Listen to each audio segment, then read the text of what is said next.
Hi, I'm Shonda Miles.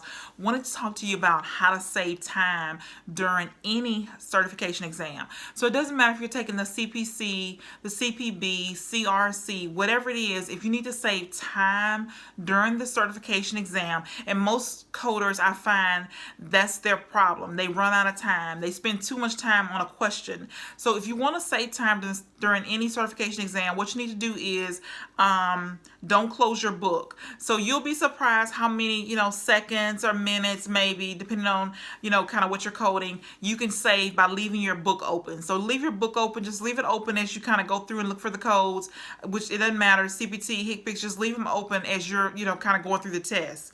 The next thing is don't take breaks. I am so surprised by people who get up during the test and go out to smoke.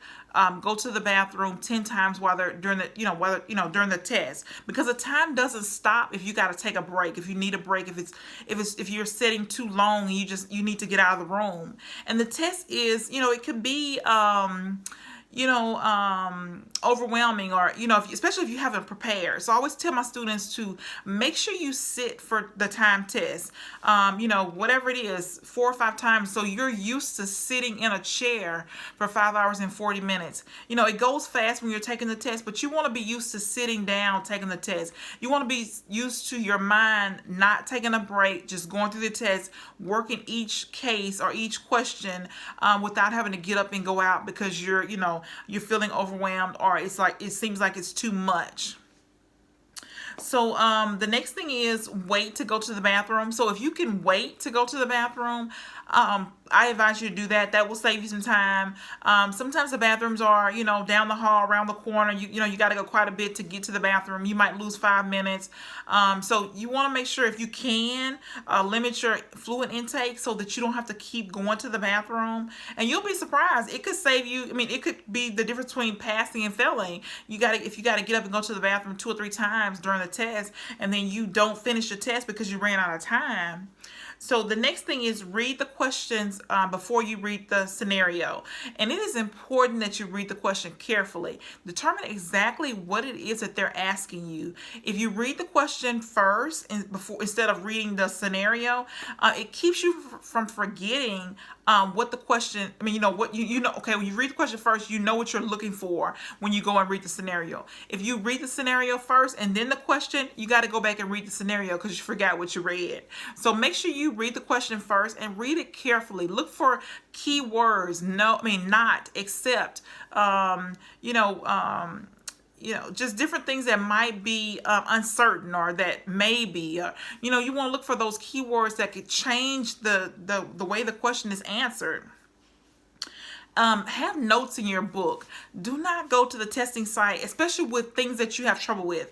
Some things you just you've studied and studied and studied, and you still forget. You still get it confused. Put those notes in your book so that you don't have to worry about that. You can easily flip to your notes, see whatever it is that you're looking at, and then you can move on. Another thing is tab your book. And I'm not talking about every page tab, because I've seen some extreme tabbing. But make sure your book is tabbed, your key areas, so that you're able to maneuver the book relatively quickly. See, I always tell my students to use the CPT tabs in your book. Use every single one of them for what it's labeled for. And then my ICD-10 book, I tab my table of drugs, table of neoplasms, my external causes index. To me, that's kind of the key areas that you would really need to have tabbed. If you're going to tab the chapters, tab them by letters instead of the chapter, because most coders don't know what chapter 1 is by heart, or chapter 2. So make sure you tab it by the letters. So if you're going to tab it, tab A, tab B, etc. But you don't have to do extreme tab. You don't need all those tabs. It just slows you down. It frustrates you during the test. The next thing is HCPX. You can tab in HCPX the table of drugs and ambulance modifiers, and then regular modifiers. So table of drugs, ambulance modifiers, and then regular modifiers. And I forgot to mention, in each book, the HCPCS, CPT, and ICD-10, if you have great anatomic images, anatomy images, those are good to tab too, because you have questions on the test about anatomy. I always tell my students it's hard to code something you don't know what it is. Olecranon, what is that? You got to know what it is. And so sometimes you got to look in your book, patella, your kneecap. You got to look in your book. Sometimes you have to look in your book for something that you just don't know what it is. Maybe you had trouble with it in school. So if you have your anatomy tabbed, the anatomy pictures in your books, that will help you as well.